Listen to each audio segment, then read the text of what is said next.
I am Harley Wallen, filmmaker and actor, and I am on the Movie Rate Show. It's time for the movie rating. Tonight's victim is filmmaker and actor Harley Wallen, that has done Betrayed, Eternal Code, amongst other films. Hello. Hey, how's it going, Mike? Fantastic. So what have we been up to lately, or have recently released already? Oh, yeah, I mean, the last thing to release was Agrimon's Gate, the horror movie. We released that early February. That was a whole lot of fun. And before that, you mentioned Eternal Code, that had a limited theatrical. That was in August. Well, and you mentioned Betrayed before that, which is with Sony, and I believe that's in 26 countries around the world now. So very, very cool. Was this more a better received right off the bat, or did you really have to go through a more rigorous process to get both these films out there? My very, very first feature film came out March 28th of 2 years ago, and that film was called Moving Parts. So we got a lot of training getting that film out and learning distribution. It's a very tricky place, and there's some good companies out there, and unfortunately a lot of not good companies, and it takes some time to weed through all of that and get your film to the best home that you can find for it. Now, having to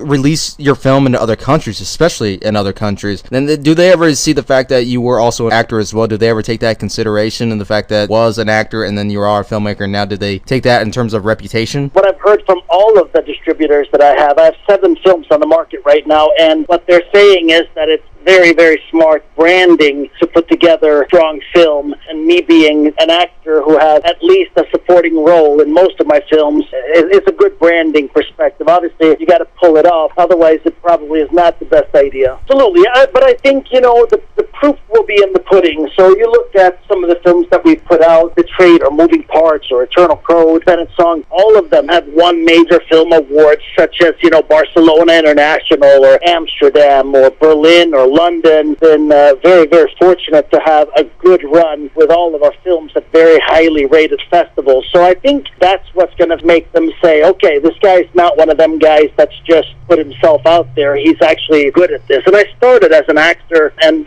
after, going through film school, and I started being a filmmaker. So it's not like I'm an untrained actor by any means. I mean, I've been through the whole spiel when it comes to practice and coaching and the acting teachers and everything else. So I'm pretty comfortable with myself, both off and on screen, and what I do. I'm the kind of person that I don't like to do things I'm not good at, so I find ways to get as good as I can at things, and I keep that student mentality forever. Having to do distribution that you mentioned, the fact that was it more difficult to not just convince the distributors that aside from your occupation, but they'll also try to get that added support? Is it also a point where you need to get added support with the distributor to even consider to get the process rolling to get the movie out there? Yeah, no, that's a really interesting. I talked to other filmmaker friends of mine, and they are very much about the contract when it comes to picking a distributor, and they want the proper splits and this and that, and those things are absolutely important. But I think at the end of the day, you have to look at a distributor and say, how far can they take my film? What have they shown they can do before with films similar to mine? Do I even know any of the titles guys are carrying? So you do your homework and you find out what connections do they have, how far can they get your film. You can get 100% of a nothing and you still have nothing, and you can get 75% of 10 million and now you're set. I think that's the bigger thing, is finding the right place and negotiate all the terms, not just the numbers. Has censorship been more or less effective when you get your movies out to other countries? So far, no. The only thing that we've had to do is selling to France and Mexico. They dub, so we have to give a version that has a score and has sound design, but it does not have dialogue. So that's kind of fun, and I can't wait to hear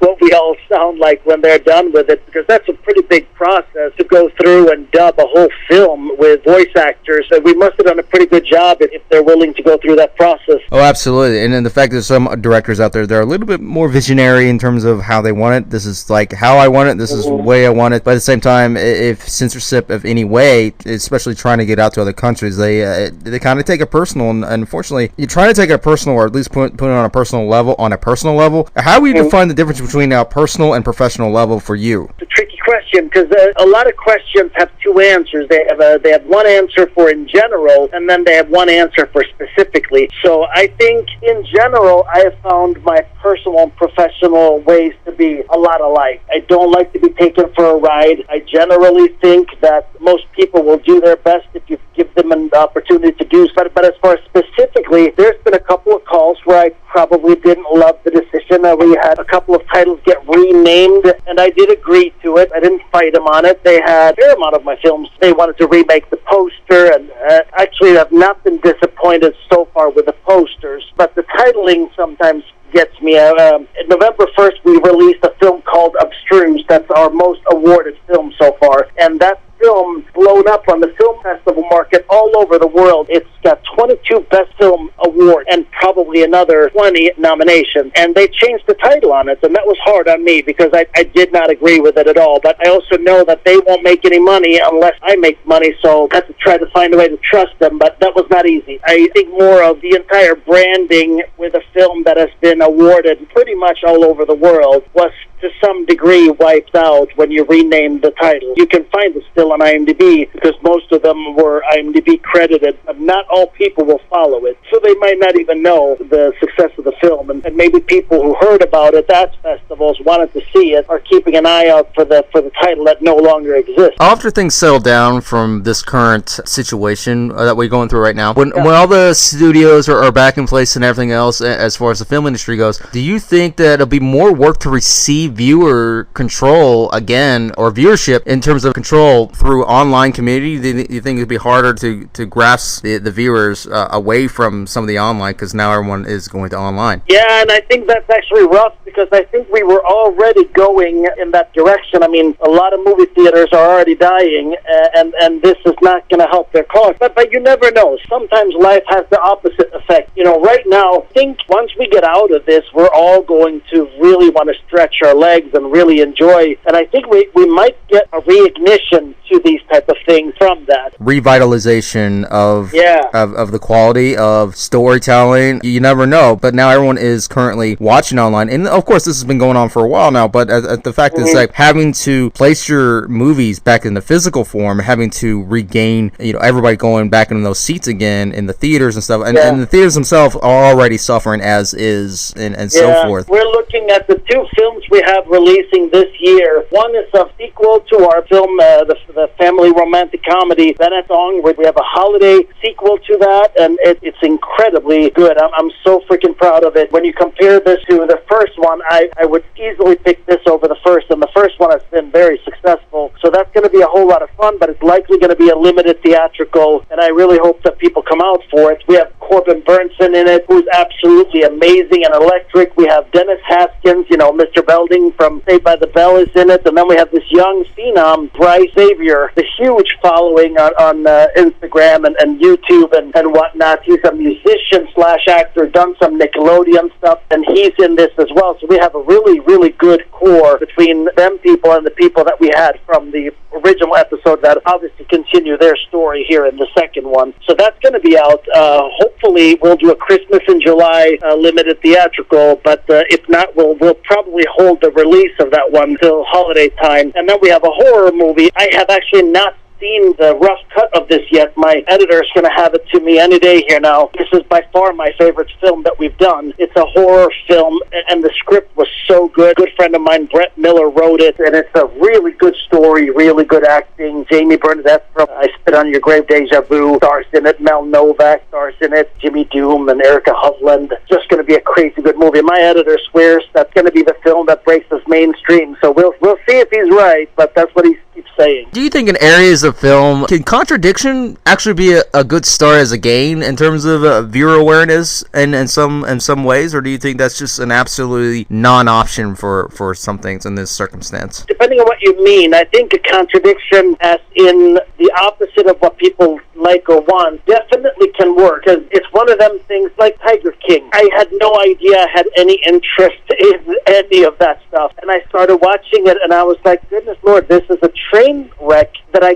cannot stop watching, and I just felt like it grabbed me, and I had to see what was going to happen, even though I kind of felt like I knew it was a train wreck, and I'm just standing there staring at it going off the rail. So yeah, I do think it can work. Yeah, acceptance has really been hard over the last couple of years because contradiction has been like a dirty word. The fact is that they wanted something more nice, more friendly, family-oriented, this and that, and so forth, and having to water down the content to appease the audience for a while. But now everything seems to be more open and more acceptant, especially in television. It seems like they're bringing more people to that. It kind of set inside their differences of what the content is. We need to be at a place where we can depict and show human life, good, bad, ugly, all of it. We need to be able to touch on that, because that's how art is. It's an expression. So I think we got to be very, very careful when we start telling people what to do and how to do it, because that's not really for us to say. I think if you don't like a vulgar movie, then don't watch vulgar movies. If you don't like preachy movies, then don't watch preachy movies. If you don't like cheesy action movies, then stop watching cheesy action movies. You don't have to rip on them. You can just find what you enjoy and then watch that. Watch the trailer. If the trailer gets you, the movie probably will too. If you don't like the trailer, then don't watch the movie and then bitch about it, because I don't understand that. Yeah, I mean, I understand that there are things where you just can't be okay with certain things. There's some people that cross boundaries that shouldn't be crossed. But we got to be a little bit more careful what those are. We can't just, run around and choose to be offended all day. We got to grow a little thicker skin than that. Go and plug in any websites or any release dates that you just mentioned of your projects earlier that we can check out right now. I have a few movies out, and I want to kind of give you a 2-second about each film, so that way you're not going to pick a film that you don't necessarily like. So I have Moving Parts out. If you want a movie where you have to be a detective and figure out what happened, who's done it, that's going to have you until the end, watch Moving Parts. The next film is Enigma. If you like some of the more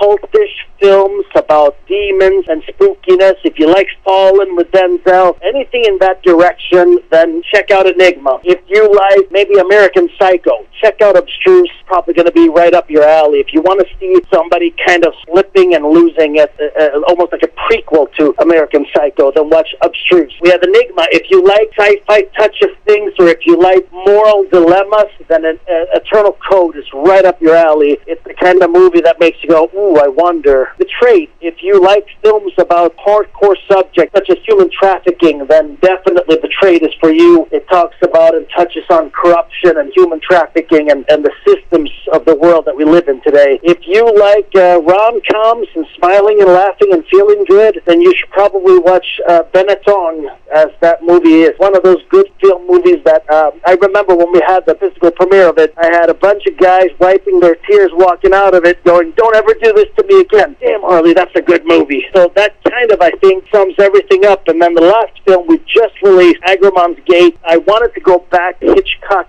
style of horror that has a really good story. I wanted something that has a lot of tension and suspense in a new way. That's kind of what I have. And if you want to hang out and come talk to me, then I'm Harley Wallen. I'm on Facebook, I'm on Instagram, I'm on Twitter, and I'm pretty engaging on all of them. There you have it, everybody. That is filmmaker Harley Wallen. Thanks, Mike. That was a blast.